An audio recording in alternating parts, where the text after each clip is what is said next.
السلام عليكم ورحمة الله وبركاته. وعليك السلام ورحمة الله وبركاته. أعوذ بالله من الشيطان الرجيم. بسم الله الرحمن الرحيم. إن الله وملائكته يصلون على النبي صلى الله عليه وسلم. يا أيها الذين آمنوا صلوا عليه وسلموا تسليما. صدق الله العظيم. وأحسن منك لم تر قط عيني وأجمل منك لم تلد النساء. خلقت مبرأ من كل عيب كأنك قد خلقت كما تشاء.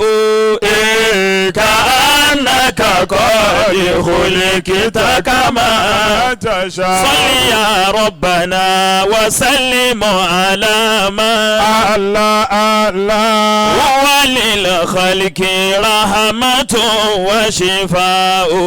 الله صل يا ربنا وسلم على ما الله هو للخلق رحمة وشفاء. wọ́n ṣe ikú ẹnìkankan tí ò ní bá wí. sọ́lì ya rabbana wa sallimu ala ma Allah huwa lil khaliqi rahmatun wa shifa'u. Allah sọ́lì ya rabbana wa sallimu ala ma Allah huwa lil khaliqi rahmatun wa shifa'u.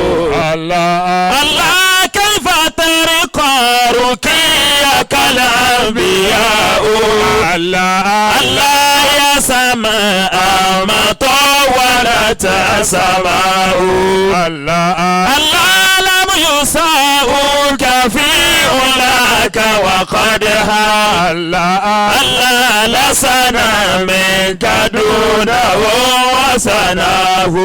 Allah innama mathalu sifatika linnas. Allah sikama mathala nujuma limau. Allah misbahu kullu fadlin fama tasalla. Allah duru illa andawika la diwa'u. Allah laka dhatul ulumi min alimil ghaib. Allah biwa min hali adam la asmahu.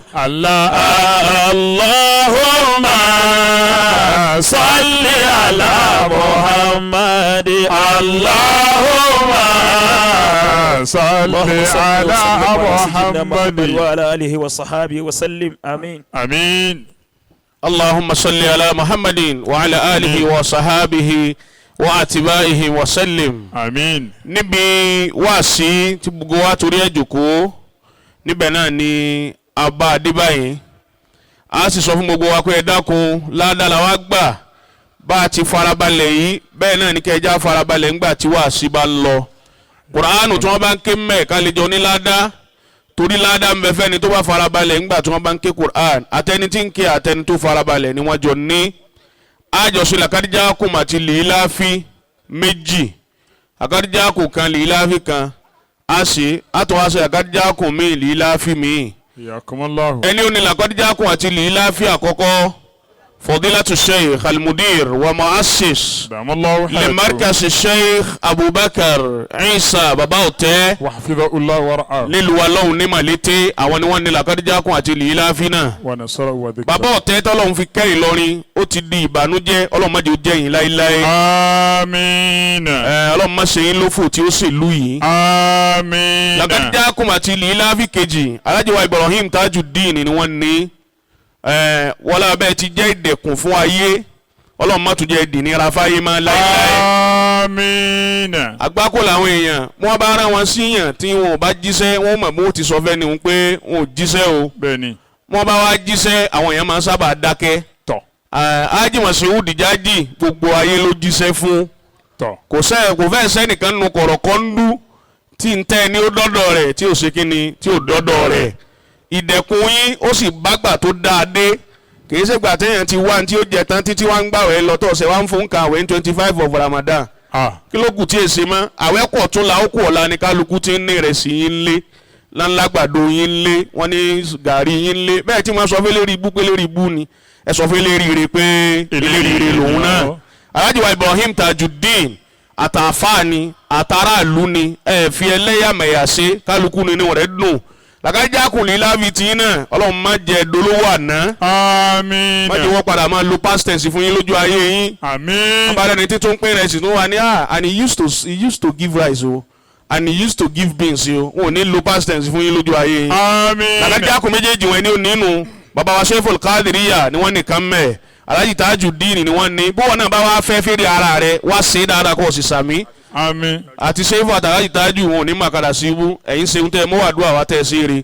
bismillahir rahmanir rahim laqad ja'akum rasulun min anfusikum azizun alayhi ma anittum harisun alaykum bil mu'minina raufur rahim fa in tawallaw faqul hasbiyallah la ilaha illa huwa alayhi tawakkaltu wa huwa rabbul arshil azim. bismillahir rahmanir rahim لإلاف قريش إلافهم رحلة الشتاء والصيف فليعبدوا رب هذا البيت الذي أطعمه من جوع وآمنهم من خوف. Sheikhul Qadiriyya náà lélẹ́yìn Alhaji Tajuddin Ibrahim Eleku Adeta ni wọ́n ní eléyìí ó yá kájọ ké bismillahir rahmanir rahim laqad ja'akum rasulun min anfusikum azizun alayhi ma anittum harisun alaykum bil mu'minina raufur rahim fa in tawallaw faqul hasbiyallah la ilaha illa huwa alayhi tawakkaltu wa huwa rabbul arshil azim.